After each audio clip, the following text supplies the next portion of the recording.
सखर में रिपोर्ट कर रहा है हफीज़ लाशरी। सखर बरसा रहड़ी में शहरन पारा पाक फौज हिमायत में रैली कढ़ी वई। रैली में शिरकत कंदड़न हथन में प्ले कार्ड खणी रखा हुआ जिन ते पाक फौज ISI और फील्ड मार्शल सैयद आसिम मुनीर की हिमायत में नारा लिखल हुआ। जॾहिं शिरकत कंदड़न पाक फौज जिंदाबाद और ISI जिंदाबाद जा नारा हणी रहा हुआ। रैली में शामिल मुअज़्ज़िज़ शहरन जुल्फ़िकार मल्ला, अमीर बख्श मल्ला, लाल डिनो शेख, मोहम्मद नवाज़ मीरानी ख़िताब कंदे चयो त फील्ड मार्शल सैयद आसिम मुनीर जी बहादुराना फ़ैसलन सबब असांजी बहादुर फ़ौज हिंदुस्तान के मुंह तोड़ जवाब दिनो।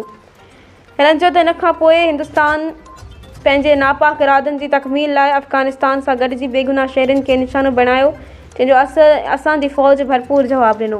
पाकिस्तान की धरती ते पाकिस्तानी अवाम पाक फ़ौज और ISI सां कुल्हो मिलाए बीठी है। असांखे पंहिंजी फ़ौज ते फ़ख्र है। दुआगू आहियूं त अल्लाह पाक असांजी सरहदुनि के अंदरूनी और बैरूनी दुश्मननि खां महफ़ूज़ रखे और असांजे मुहाफ़िज़नि की हिफ़ाज़त